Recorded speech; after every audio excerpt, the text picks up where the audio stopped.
Bismillahirrahmanirrahim. Alhamdulillah wa masih diberi nikmat, mugi-mugi saged ngaji istiqomah manfaat barokah fid dini wa dunya wal akhirah. Qalu faslun utawi kikono fasal suci. Jadi fasal menerangkan tentang istinja atau bersuci dari buang hajat. Baik itu hajat buang hajat karena kencing ataupun berak.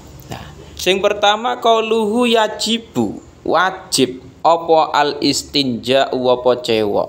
Oleh wajib istinja bin kulli rutabin saking saben-saben perkara kang teles kharijin kang metu. Oleh metu minas sabilaini saking dalan loro.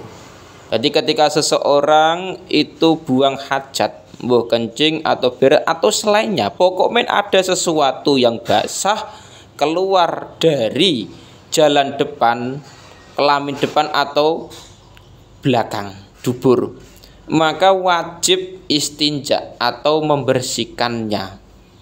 Jadi kenapa kok wajib istinja? Mergo salat itu syaratnya harus suci. Nah iki lho. Makanya dalam syarah itu la alal farbal indal qiyam linahwi sholati. Jadi karena salat itu memang tujuannya harus suci. Jadi sholat itu syaratnya harus suci. Makanya ketika seseorang ada najis setelah buang hajat itu wajib dibersihkan. Jadi kenapa kok wajib? Bahkan hukumnya yajib al istinja, wajib yang namanya istinja karena sholat itu syaratnya harus suci dari najis.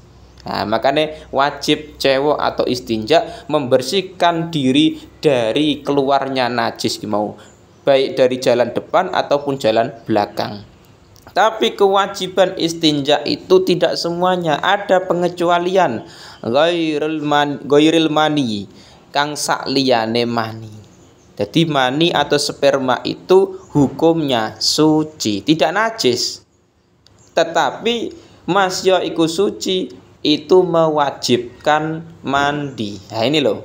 Jadi sesuatu yang keluar dari jalan depan atau belakang, baik itu kencing atau lain atau keluar batu misalkan, nah, kotoran batu misalkan atau lain-lain lah, itu tetap najis dan wajib disucikan alias istinja.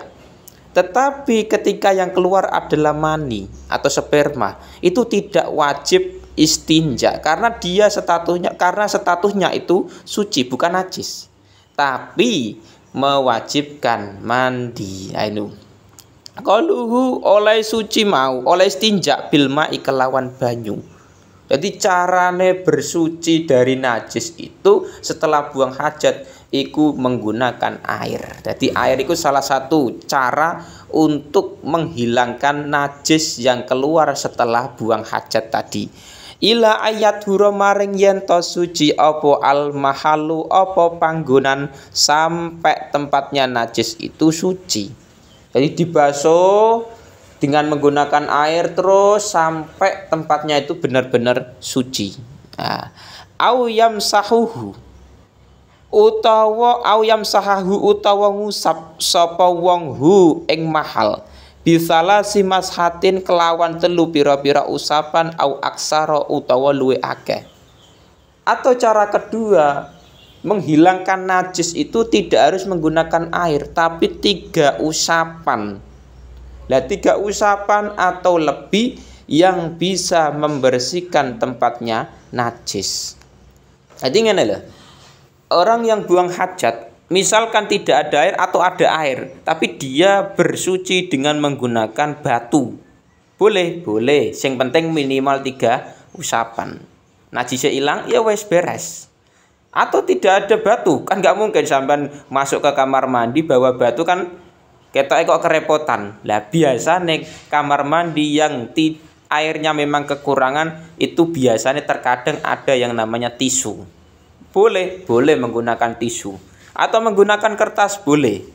Jadi tidak harus menggunakan air dalam menghilangkan najis, tapi bisa menggunakan sesuatu yaitu batu atau tisu atau kertas boleh. Yang penting minimal 3 usapan dan bisa menghilangkan najis mau. Lebih misalkan 5 usapan nggak masalah, 7 nggak masalah. Ila ayan kemarin yen to bersih apa al mahallu apa panggonan sampai tempatnya najis itu bersih. Nah, wa in baqiya senajan tetap apa al asaru apa labet. Meskipun to asarnya itu masih ada.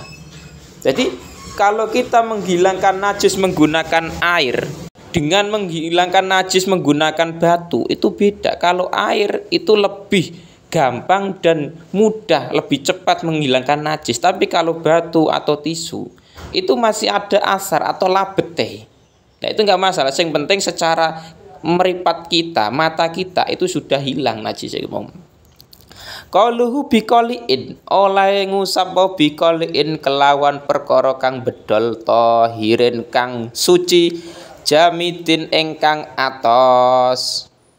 Jadi sesuatu kriteria barang yang bisa menghilangkan najis itu yang bagaimana?